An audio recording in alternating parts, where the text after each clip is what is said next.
Good day, everyone. Uh, Welcome to this short video presentation. We have here today Atlas Copco GA 11FF with integrated air dryer. It's 11 kilowatts screw air compressor, up to 11 bars. It's currently 5.3 bars. It's hooked up on Kaiser air receiver, 750 liters. So let's start up this machine and see how it works. Uh,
As you see, the compressor is extremely silent, so it's one of the silentest compressor I ever heard.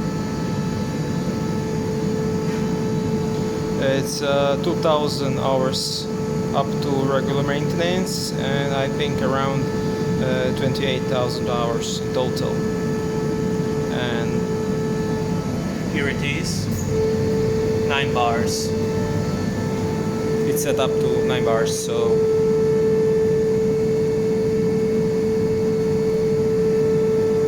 that's it. Thanks for watching, and good luck with your bits.